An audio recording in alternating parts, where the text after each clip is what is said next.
Hi, it's me മുബിലാസ്. പണ്ടൊരു രാജ്യത്ത് ഞണ്ടുകളെ collect ചെയ്യുന്ന ഒരു വ്യക്തി ഉണ്ടായിരുന്നു. ആ വ്യക്തിയുടെ മെയിൻ ഹോബി എല്ലാ രാജ്യങ്ങളിലും പോയിട്ട് വെറൈറ്റി ആയിട്ടുള്ള ഞണ്ടുകളെ കളക്ട് ചെയ്യുക എന്നതാണ്. അങ്ങനെ അദ്ദേഹം ഒരുപാട് രാജ്യങ്ങളിൽ പോയി ഞണ്ടുകളെ കളക്ട് ചെയ്തു. അവസാനം ആ നാട്ടിൽ വെച്ചുകൊണ്ട് ഈ മ്യൂസിയത്തിൽ പ്രദർശനം വെച്ചു. കുറെ ആളുകൾ ഈ ഞണ്ടുകളെ കാണാൻ വന്നു. എല്ലാ ഞണ്ടുകളെയും ഒരു കുപ്പിയിലാക്കി വെച്ചിട്ടുണ്ട്. കുപ്പിക്കൊക്കെ അടപ്പ് മൂടിയെന്ന് പറയില്ലേ, അടപ്പിട്ട് വെച്ചിട്ടുണ്ട്. അങ്ങനെ ഒരാൾ നോക്കുന്ന സമയത്ത് ഒരു കുപ്പിക്ക് മാത്രം അടപ്പില്ല. അപ്പൊ അതെന്താ ആ കുപ്പിക്ക് മാത്രം അടപ്പില്ലാത്ത ചോദിച്ചു. ആ കുപ്പിയിലാണ് ഞണ്ടുണ്ട് തന്നെ. അപ്പൊ ഈ ഞണ്ടുകളെ കളക്ട് ചെയ്യുന്ന വ്യക്തി പറഞ്ഞു, ആ കുപ്പിക്ക് പ്രത്യേകിച്ച് അടപ്പിന്റെ ആവശ്യമില്ല. കാരണം ഞാൻ ആ കുപ്പിയിലുള്ള ഞണ്ടിനെ പിടിച്ചത് കേരളത്തിൽ, അതായത് ഇന്ത്യയിലെ കേരളത്തിനാണ്.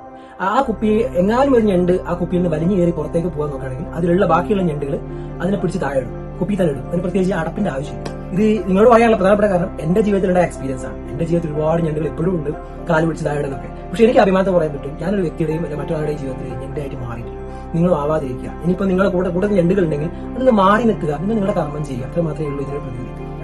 മാങ്ങയുള്ള മാവുമ്പലേ ആളുകൾ കല്ലെറിയും, ഉണക്ക മാവുമ്പലേ കല്ലെറിഞ്ഞ ചരിത്രം ആരും. So B positive.